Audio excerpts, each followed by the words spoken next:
Meeting के बाद मैंने कोई भी प्रेस से बात नहीं की। मैंने प्रेस से इसलिए बात नहीं की कि मैं समझता हूँ कि पहले मुझे अपने पार्टी के लोगों से बात करनी चाहिए और जो अलायंस फॉर गुप्कार के मेंबर्स हैं उनसे भी बात करनी है। वज़ीर आज़म की मुलाकात जो थी वो बहुत अच्छी रही। उसमें सब पार्टीज ने अपने अपने ख्यालात उनके सामने रखे और ये पहला कदम था उनकी तरफ से कि किसी के तरीके से जम्मू कश्मीर में हालात बेहतर बनाए जाएं और एक सियासी दौर शुरू किया जाए। इसके अलावा मैंने आपसे कुछ कहना नहीं। जब तक मैं अपनी जमात से बात नहीं करूंगा मैं आपके सामने कोई और के बारे में कह नहीं सकता। बाकी आपको सब पता है, उमर साहब ने आप बहुत से वहाँ पे प्रेस वालों से भी बात की है और अखबारों में भी है वहाँ के। अगर आपने कुछ पूछना है तो पूछ।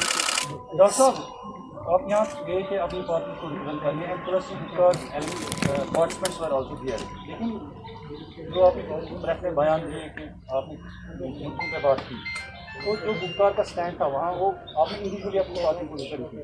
So do we think that it's the end of the Gupkar alliance? This meeting was also the end of Gupkar alliance, and plus why should the meeting be end of the alliance? And plus the acceptance of why should it be the end of the alliance? Why? Because nobody spoke as spokesman of Gupkar. You spoke लेकिन on अब Indian I didn't speak as a Gupkar. हमें वहाँ पे alliance के तौर पे नहीं बुलाया गया था। अगर बुलाया गया होता तो अलायंस की तरफ से एक ही वहाँ पे बात करने के लिए बुलाए गए होते। वहाँ पे जो पार्टीज हैं उन्हें वहाँ दावत दी गई। वहाँ पे नेशनल कॉन्फ्रेंस, पीडीपी और सीपीआईएम जो गुप्कार अलायंस के मेंबर्स हैं उन्होंने मीटिंग में शिरकत की। लेकिन मीटिंग में शिरकत करके हमने कोई ऐसी बात नहीं की जो गुप्कार अलायंस के एजेंडा के बाहर रही हो। आखिरकार गुप्कार अलायंस ने क्या कहा है कि 5 अगस्त 2019 को हम कबूल नहीं करते और इसके लिए जो हमें कॉन्स्टिट्यूशनली, पीसफुली, लीगली, पॉलिटिकली जो हमें करना होगा इसको अंडू करने के लिए वो हम करेंगे। अब ये बात वहाँ करके या मीटिंग से बाहर आके प्रेस के सामने कह के तो गुप्कार अलायंस का जो एजेंडा है वो अंडू कहाँ पे हुआ? ना वहाँ जाके किसी ने भी वज़ीर आज़म से ये कहा कि आप अब 5 अगस्त मतलब हम में से जो गुप्कार अलायंस के मेंबर्स हैं वहाँ पे किसी ने तो ये नहीं कहा ना आपके पास 5 अगस्त को हम कबूल करते हैं, आगे बढ़िए। हमने कहा ना कि हम वहाँ लोग नाराज़ हैं, इस फैसले से खुश नहीं हैं, वो चाहते हैं कि तब्दीली हो। लेकिन अब हमें लोगों को धोखा भी नहीं देना है। हम अगर लोगों को ये कहें जनाब कि हम 5 अगस्त के फैसले का रिवर्सल जो है मोदी साहब से ही हासिल करेंगे, वो लोगों को धोखा होगा ना। जिन्होंने हमसे लिया, हम क्या लोगों को यही धोखा दें कि उन्हीं से हम वापस हासिल करेंगे? और साफ अल्फाजों में वज़ीर आज़म साहब के सामने न सिर्फ महबूबा मुफ्ती साहिबा ने, फारूक साहब ने भी ये कहा ना बीजेपी को 70 साल लगे अपना 370 को हटाने का एजेंडा कामयाब कराने में। हमें अगर 70 हफ्ते, 70 महीने या जितना टाइम लगेगा, हम अपने मिशन से पीछे नहीं हटेंगे। तो साफ अल्फाजों में जो हमें कहना था कह दिया और वज़ीर आज़म साहब ने सुना। और क्या चाहते हैं आप? Umar Saab, do we see the 70% of what Home Minister said in his press conference was about delimitation commission, and he insisted that this process should start. So after the meeting, do you think that now it is clear that as you participated in a meeting in Delhi, you will participate in the process of the delimitation? As far as the delimitation commission is concerned, the party has made it very clear. They have authorized Dr. Saab to take a view as and when necessary. There has been no fresh approach to the National Conference from the delimitation commission. As and when the delimitation commission makes an approach to the National Conference, Dr. Saab has been authorized by the party to take a view. And what will be that view? Now, why should we tell you here? We'll tell the delimitation commission. No?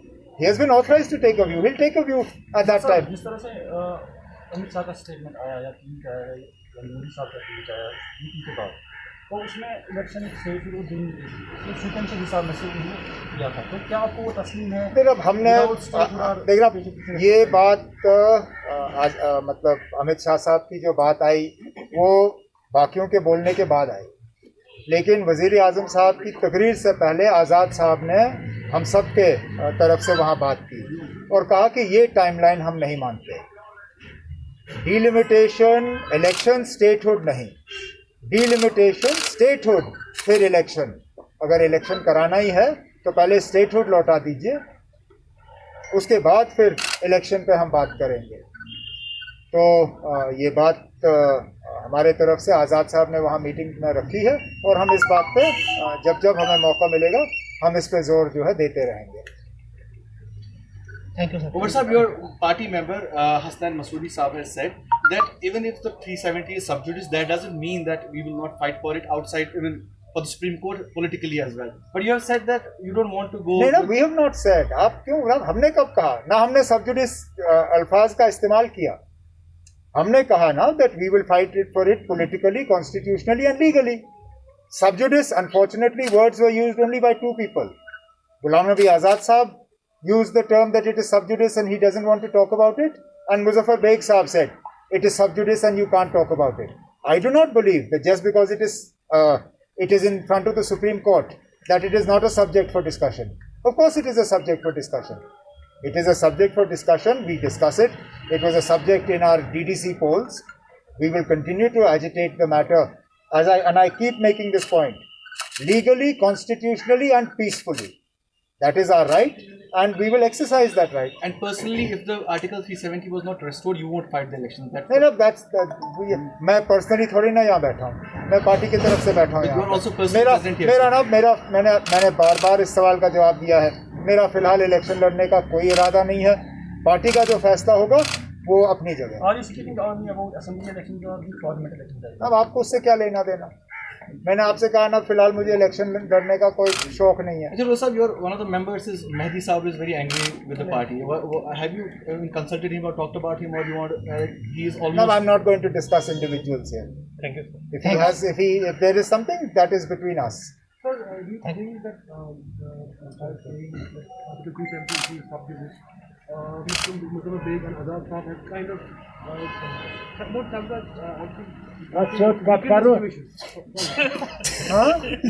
kind of weakened the stand of the neither of them are members of the Gupkar Alliance. Neither Muzaffar Beg was a member of the Gupkar Alliance. Now he is not. In fact, he very openly said in the meeting with the Prime Minister that he has no political allegiance and that he doesn't belong to any political party. Azad Saab belongs to the Congress party. They have their own view. But their view is not binding on us and it's not binding on the Gupkar Alliance. Just because the matter is in front of the Supreme Court, so many matters are in front of the Supreme Court. Does that mean we stop talking about them? For the longest time, Babri Masjid demolition was in front of the Supreme Court. Did the BJP stop talking about it? They continue to press their agenda on Ram Temple, and therefore, even if the matter is sub judice or in front of the Supreme Court, that does not stop us from stating our point of view, and we will continue to do that. Last one. Supreme Court में सारा है, क्योंकि आप जो जम्मू कश्मीर वो आपने challenge किया supreme court में, तो all this things election state and follow after that वो उसी के दायरे में तमाम आते हैं। वो तो वैसे तो बहुत कुछ करेंगे और उसको कबूल नहीं करेंगे। Because we have challenged the Yeah, entire. we have challenged the entire thing now, but that doesn't mean we stop. मुझे बताइए ना, यहाँ के लोगों से आप बात करिए. अगर जम्मू कश्मीर की आवाम हमें ये कहती है कि ना जब तक सुप्रीम कोर्ट का फैसला नहीं आता है तब तक हमें कोई फर्क नहीं पड़ता अगर अस्पताल का कामकाज रुक जाए, अगर कोई डीसी किसी आम कश्मीरी को गिरफ्तार करे, सिर्फ ये उसकी खता थी कि उसने कहा कि मैं लोकल अफसर से बात कर सकता हूँ, बाहर वाले मुझे समझते नहीं हैं, और उसके लिए जेल भरा गया उसको. जो सख्ती हो रही है, जो बार बार यहाँ लोगों को तंग किया जा रहा है, बंद किया जा रहा है, ये सब हो रहा है. यहाँ जो एक ब्यूरोक्रेटिक अनचेक्ड एडमिनिस्ट्रेशन है, अगर जम्मू कश्मीर के लोग ये पसंद करते हैं और कहते हैं ना हमें ये बिल्कुल ठीक है, ये ऐसा ही रहने दीजिए जब तक सुप्रीम कोर्ट का फैसला नहीं आता, हम हाथ ऊपर कर लेंगे ना. लेकिन अगर यहाँ के लोग राहत की सांस चाहते हैं, अगर यहाँ के लोग चाहते हैं कि फील्ड में अफसर वो हो जो उनकी बात कर सके, जो उनकी बात सुन सके, समझ सके, जो उनके बच्चों की तालीम की उनकी फिक्र हो, उनके सेहत की फिक्र हो, तो फिर मुझे लगता है कि गाड़ी दोनों पटरी पे चल सकती है. वो लड़ाई हम छोड़ेंगे नहीं, लेकिन जहाँ जहाँ हम लोगों को थोड़ी बहुत मुसीबत से निकाल सकते हैं, निकालना चाहिए ना. Dr. Sir, were you conveyed for when will the next meeting be, or when will the engagement? How will it go forward? Any kind of Nothing is I tell fixed. you one, honestly, No, don't do too much honestly. I am very frank about one. The meeting took place in a good atmosphere. It took place, and I made it very clear. The first Prime Minister of India promised us plebiscite, but went back on it. Narasimha Rao ji, before election, promised us autonomy and said sky is the limit, but not independence. We said we have never asked independence, we've asked for autonomy. He promised us on the floor of the House. Where is it? Thank you. So I said frankly, there is a level of mistrust, and that mistrust has to be removed. चलिए. How you remove it, you have to take that.